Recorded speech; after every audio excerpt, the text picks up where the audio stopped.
শুভ দুপুর স্যার। শুভ দুপুর। বসুন। ধন্যবাদ আপনাদের। নিজের সম্পর্কে বলুন। স্যার, আমি আনোয়ার হোসেন মোল্লা, নদিয়ার চাকদা থেকে এসেছি। বর্তমানে আমি গৃহশিক্ষকতার সঙ্গে যুক্ত। দীর্ঘ সময় ধরে অপেক্ষা করছিলাম যে কবে 2022-এ টেট আসবে, সেটার জন্য প্রিপারেশান নিচ্ছিলাম। সর্বোপরি সেখানে আমি টেট উত্তীর্ণ হই। তারপরে প্রশিক্ষণ চলাকালীন সময়েই আমি টেটটা দিই। পরবর্তীকালে আমার প্রশিক্ষণ কমপ্লিট হয় এবং আমি আশাবাদী আজকে যে উদ্দেশ্য বা যেটা নিয়ে এতদিন ধরে ভাবছিলাম সেই মহৎ উদ্দেশ্য আজকে হয়তো আমার চরিতার্থ হতে চলেছে। আমি আশাবাদী আমি এখান থেকে উত্তীর্ণ হতে পারবো এবং সর্বোপরি নিজের লক্ষ্যে নিজেকে পৌঁছে দিতে পারবো। আপনি বললেন যে আপনি প্রাইভেট টিউশনের সঙ্গে যুক্ত রয়েছেন। হ্যাঁ স্যার। আপনি কোন ক্লাস থেকে কোন ক্লাস পড়ান? স্যার, আমি প্রথম থেকে পঞ্চম শ্রেণী পর্যন্ত পড়াই। প্রথম থেকে পঞ্চম শ্রেণী। কেন আপনি এত কোয়ালিফিকেশন রয়েছে আপনার, কেন প্রথম থেকে পঞ্চম পড়ান? স্যার, আমার মূলত যেহেতু লক্ষ্যই ছিল, দীর্ঘ সময় ধরে আমার মধ্যে এই উদ্দেশ্য কেন্দ্রিকতাই ছিল যে আমি একজন প্রাথমিক শিক্ষক হিসেবে নিজেকে নিয়োজিত করব। সেই উদ্দেশ্যকে চরিতার্থ করার জন্যই আমি প্রথম থেকে পঞ্চম শ্রেণীর শিক্ষার্থীদের উপরেই বেশি করে গুরুত্ব দিয়েছি স্যার। তার মানে আপনার ইচ্ছা হচ্ছে যে আমি প্রথম থেকে পঞ্চম শ্রেণী পর্যন্ত খুব সুন্দর এবং সুগচ্ছিতভাবে পড়াতে পারবো। একদম স্যার। তাই তো, সেজন্যই আপনি এটাকে স্যার। টার্গেট নিয়েছেন। তো আপনি যদি কখনো সুযোগ পান তাহলে কি আপনি আরও উচ্চশিক্ষায় যারা শিক্ষিত রয়েছে তাদেরকে পড়াবেন? হ্যাঁ স্যার, আমি যদি সুযোগ পাই অবশ্যই করব। আর সেরকমভাবেই আমার পরিকল্পনা রয়েছে আগামী সেশন থেকে আমি ষষ্ঠ থেকে দশম শ্রেণী পর্যন্ত ক্লাসগুলোকেও যাতে টিউশনের অঙ্গীভূত করতে পারি সেই চেষ্টা চালাচ্ছি স্যার। আপনি আজকে এখানে কেন এসেছেন? স্যার, আমার মূল উদ্দেশ্য ছিল ছোটোবেলা থেকেই যে আমি একজন প্রাথমিকের শিক্ষক হব। টেট উত্তীর্ণ 2022-এ হয়েছি, তারপর ডিএলএড ট্রেনিংটাও সম্পন্ন করেছি।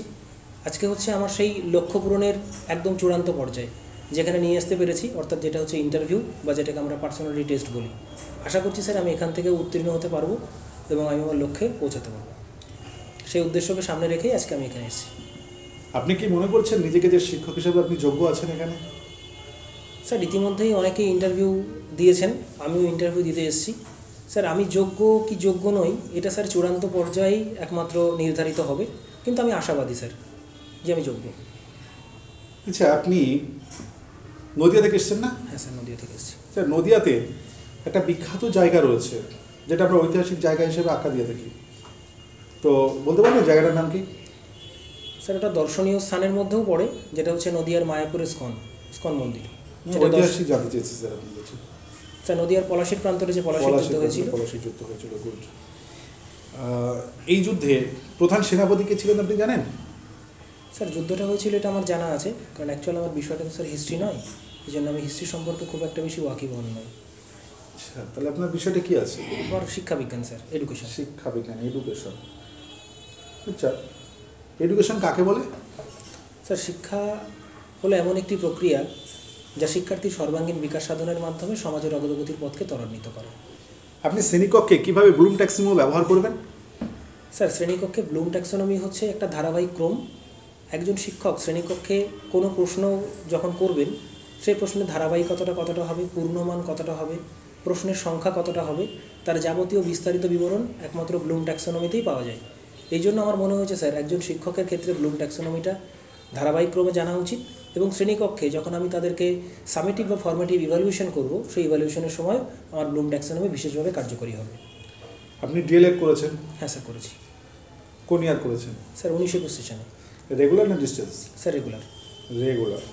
আমি তো শুনেছি যে অনেক সময় কলেজে না গেলেও সার্টিফিকেট পাওয়া যায়, আপনি কি সেই দলে পড়েন?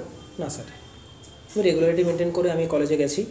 কলেজে যাওয়ার পর কারণ আমাদের তখন বায়োমেট্রিক চালু হয়ে গেছিলো এনসিটির নর্মস অনুযায়ী, সেভাবেই আমি বায়োমেট্রিক দিয়ে রেগুলারিটি মেনটেন করে কলেজ করেছি, অ্যাটেন্ডেন্স আছে, সেভাবেই আমি নিজের ডিগ্রিটাকে সম্পন্ন করেছি।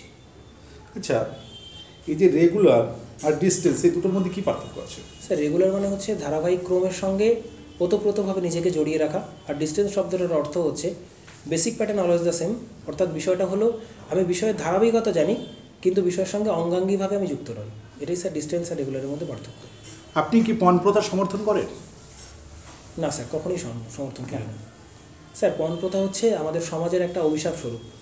অনেক মানুষজন এমন আছেন যারা আর্থিক দরিদ্রতার কারণে তাদের কন্যাদানে সমর্থ নেই। সেক্ষেত্রে দাঁড়িয়ে অনেক মানুষজন আছেন, বিশেষ করে পুত্র যারা, তারা সবসময় চেষ্টা করেন যে কন্যার বাবার কাছ থেকে একটা মোটা অঙ্কের পণ নেওয়ার ক্ষেত্রে, বিশেষ করে সরকারি চাকরি যারা করেন ইতিমধ্যে। তাই আমার মনে হয়েছে সেই সমস্ত বাবাদের কথা মাথায় রেখে পণ প্রথার সম্পূর্ণরূপে আমি বিরোধী।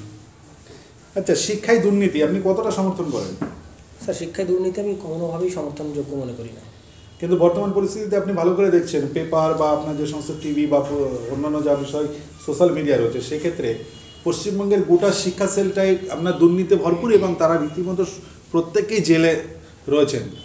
এই মুহূর্তে বর্তমান যিনি সভাপতি রয়েছেন পশ্চিমবঙ্গ প্রাথমিক শিক্ষা পর্ষদের, তিনি বলছেন প্রত্যেক বছরে 2বার নিয়োগ হবে। তো এই প্রথম একটা নিয়োগ হয়েছে, তো আপনি কি মনে করছেন যে তৎকালীন সময়ের যে প্রেসিডেন্ট ছিলেন এবং বর্তমান প্রেসিডেন্ট, এই দুটোর মধ্যে আপনি কি পার্থক্য দেখছেন?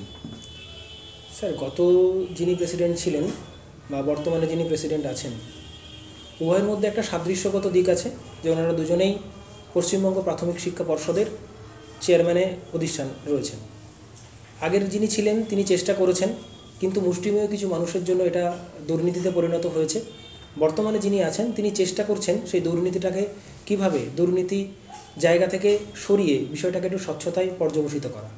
তাই আমি মনে হয়েছে যে বর্তমান সময়ে যিনি চেয়ারম্যান আছেন তিনি যথেষ্ট পরিমাণে চেষ্টা করছেন। আমাদেরও আশাবাদী থাকা উচিত যে অদূর ভবিষ্যতে হয়তো আমরা একটা ভালো কিছু সন্ধান পাবো। আপনি কি মনে করছেন যে আপনি এই চাকরিটা পাবেন? স্যার আমি আশাবাদী। আপনার বাড়ি থেকে যদি 200 কিলোমিটার দূরে কোনো একটা স্কুল হয়, আপনি চাকরি করবেন? হ্যাঁ স্যার, অবশ্যই করবো। আচ্ছা, আপনার তো হায়ার কোয়ালিফিকেশন রয়েছে অনেক। হ্যাঁ স্যার। তো সেক্ষেত্রে আপনি এর থেকে যদি বড় কোনো সুযোগ পান, তো আপনি কি সেখানে চলে যাবেন?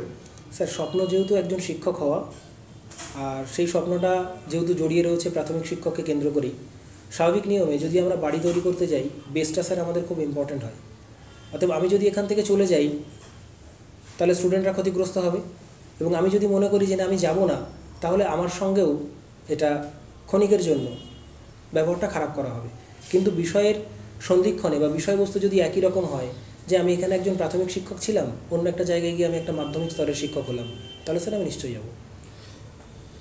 আচ্ছা, আপনি তো দেখছি বেশ সিচুয়েশন বেসও অনেক ভালো স্ট্রং রয়েছেন। তো আপনি যখন বিদ্যালয়ে জয়েন করলেন, জয়েন করার পর সময় দেখলেন যে প্রধান শিক্ষক তিনি বিভিন্ন দুর্নীতিতে জড়িত।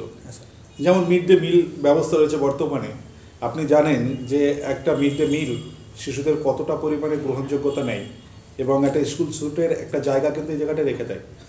তো সেই সময় আপনি দেখছেন প্রতিদিনভাবে হেডমাস্টার এই মিড ডে মিলের সঙ্গে দুর্নীতিতে গ্রস্ত হচ্ছে। আপনি কি করবেন সেই সিচুয়েশনে?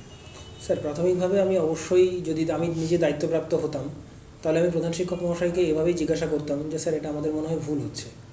এরপরেও যদি উনি ব্যাপারটাকে নিয়ে আরও এড়িয়ে যেতেন, আমি আমার ঊর্ধ্বতন কর্তৃপক্ষ বা ম্যানেজিং কমিটিকে জানাতাম। ম্যানেজিং কমিটিও যদি এই বিষয়টাকে গ্রহণীয়তার সঙ্গে না করতো, তাহলে আমি অবশ্যই চেষ্টা করতাম এটা এসআইয়ের সঙ্গে যোগাযোগ করে তাকে জানানোর। আপনি ধরে নিন প্রত্যেক বছরে একটা হিউজ পরিমাণে টাকা হেডমাস্টার এখান থেকে নিয়ে নিচ্ছেন, এবং আপনি যখন সম্পূর্ণভাবে দেখলেন যে তিনি প্রতিনিয়ত এইভাবেই নিচ্ছেন এবং আপনি সেটা দেখতে পেলেন যে উনি প্রতিনিয়ত কম বেশি করে নিয়ে যাচ্ছে এবং আপনি ওনাকে বারবার জানাচ্ছেন, উনি কি করলেন যে আপনি চুপ থাকুন, আপনার জন্য ব্যবস্থা করছি। আপনি সেই সময় কী করবেন এই ব্যবস্থাটা? স্যার শিক্ষক হচ্ছে একটা জাতির মেরুদণ্ড তৈরির কারিগর। আমি একজন শিক্ষক হিসেবে অন্যায়ের সঙ্গে কোনো অবস্থাতে আপোষ করতে পারবো না। আমার সংগ্রামটাই হবে আপোষহীন। অতএব এ মর্মে আমার যথাযোগ্য যা যা ধরনের ব্যবস্থা গ্রহণ করার আমি অনায়াসেই করব। আপনার কি মনে হচ্ছে যে এখান থেকে আপনি কত মার্কস পেতে পারেন আজকের এই ইন্টারভিউতে? স্যার আমি আশাবাদী। বিগত আমার মতো অনেকেই চাকরি প্রার্থী যারা ছিলেন ইতিমধ্যে ইন্টারভিউ সম্পন্ন করেছেন।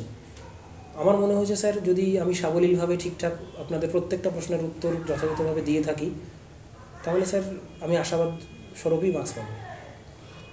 তবে ধারণা আছে আপনার যে কত পেতে পারেন আপনি এখান থেকে?